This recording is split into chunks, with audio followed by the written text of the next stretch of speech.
தொழில் முனைவோராக ஆர்வம் உள்ளவரா நீங்கள்? உங்களுக்காகவே சென்னையில் உலக முதலீட்டாளர்கள் மாநாடு. வர விரும்புவோர் கீழே குறிப்பிட்டுள்ள இணையதளத்தில் பதிவு செய்யவும். குறைந்த விலை, நிறைந்த தரம், தங்கள் தேவைகள் அனைத்தும் ஒரே இடத்தில். ஜெயச்சந்திரன் டெக்ஸ்டைல்ஸ்.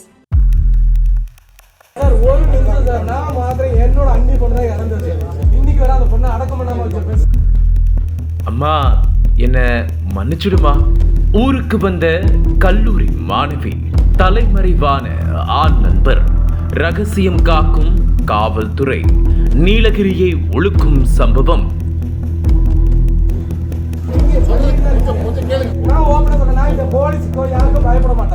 நீலகிரி மாவட்டம் கோத்தகிரிக்கு அருகே உள்ள ராம்சந்த் கல்பனா காட்டேஜ் பகுதியைச் சேர்ந்தவர் கணேசனமூர்த்தி.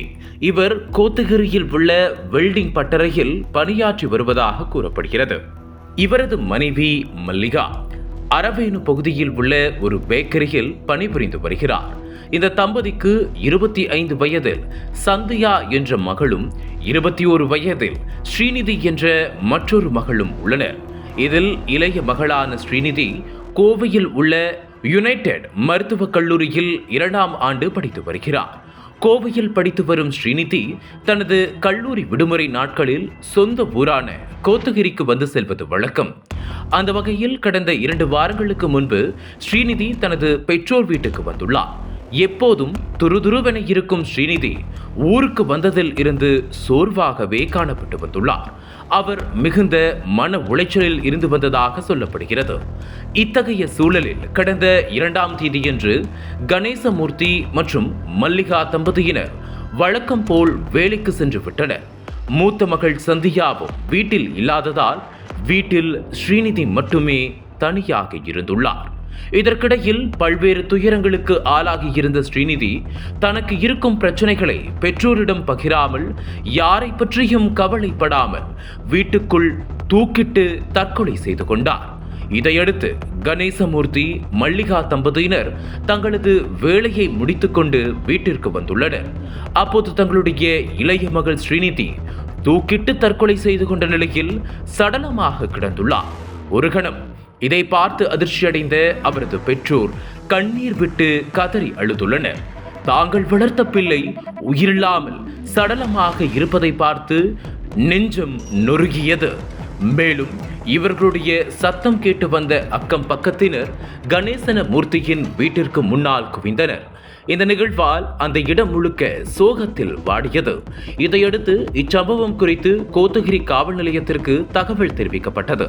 அதன் பேரில் கோத்தகிரி இன்ஸ்பெக்டர் வேல்முருகன் மற்றும் சப் இன்ஸ்பெக்டர் ரவீந்திரன் தலைமையிலான போலீசார் சம்பவ இடத்திற்கு விரைந்து ஸ்ரீநிதியின் உடலை கைப்பற்றி பிரேத பரிசோதனைக்காக அங்குள்ள அரசு மருத்துவமனைக்கு அனுப்பி வைத்துவிட்டு உடலை பெற்றோரிடம் ஒப்படைத்தனர்.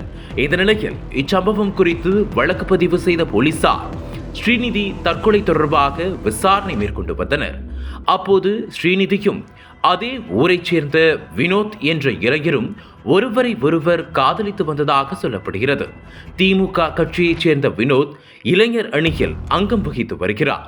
இதனிலையில் ஆரம்பத்தில் ஒற்றுமையாக இருந்த இவர்களது காதலில் நாளடைவில் ஏராளமான பிரச்சனைகள் வந்துள்ளது. ஒரு கட்டத்தில் வினோத்தின் நடவடிக்கைகள் பிடிக்காததால் ஸ்ரீநிதி அவரை விட்டு பிரிந்ததாக சொல்லப்படுகிறது. ஆனால் அதனை ஏற்றுக்கொள்ளாத வினோத் ஸ்ரீநிதிக்கு தொடர்ந்து தொல்லை கொடுத்து வந்துள்ளார். அவரை செல்போனில் தொடர்பு கொண்டு வற்புறுத்தி வந்ததாக சொல்லப்படுகிறது. மேலும் இதன் காரணமாகவே ஸ்ரீநிதி தற்கொலை செய்து கொண்டுள்ளார் என்பது குறிப்பிடத்தக்கது. அதே வேளையில் ஸ்ரீநிதி தற்கொலை செய்து கொள்வதற்கு முன்பு லெட்டர் ஒன்றை எழுதியுள்ளார். அதே வேளையில் மேற்கண்ட வினோத் குறித்த தகவல்களை தன் கைப்பட எழுதியுள்ளார். அது மட்டுமின்றி, அம்மா, நீனா எனக்கு ரொம்ப பிடிக்குமா, உங்க கனவை களைச்சிட்ட, என்னை மன்னிச்சிடுங்கம்மா என உருக்கமாக எழுதியுள்ளார். ஆனால் அந்த லெட்டரை கைப்பற்றிய போலீசார் அதனை ஸ்ரீநிதியின் பெற்றோரிடம் காண்பிக்காமல் வினோத் மீதும் வழக்கு பதியாமல் இருந்துள்ளனர். அதே நேரத்தில் ஸ்ரீநிதி தற்கொலை செய்து கொண்டவுடன் வினோத் திடீரென தலைமறைவாகியுள்ளார். இதனால் ஒரு கட்டத்தில் ஆத்திரமடைந்த ஸ்ரீநிதியின் உறவினர்கள் கோத்தகிரி காவல் நிலையத்தில் முற்றுகையிட்டனர். மேலும் வினோத்தை கைது செய்யும் வரை முற்றுகை போராட்டத்தை கைவிட மாட்டோம் என்று குடும்பத்தினர் மற்றும் பொதுமக்கள் கூறியுள்ளனர். இத்தகைய சூழலில் அங்கு வந்த போலீசார் அவர்களிடம் பேச்சுவார்த்தை நடத்தினர். மேலும் இந்த வழக்கில் உரிய நடவடிக்கை எடுக்கப்படும் என்று உறுதியளித்ததை அடுத்து அவர்கள் அங்கிருந்து கலைந்து சென்றனர்.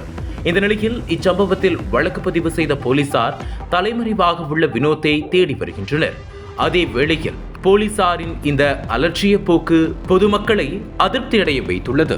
தற்போது கல்லூரி மாணவி ஒருவர் தூக்கிட்டு தற்கொலை செய்து கொண்ட சம்பவம் அவர்களது குடும்பத்தை பெரும் சோகத்தில் ஆழ்த்தியுள்ளது. அனல் பறக்கும் செய்திகளை அப்டேட் செய்து கொள்ள நக்கீரன் களத்தை இப்பவே சப்ஸ்கிரைப் பண்ணுங்க.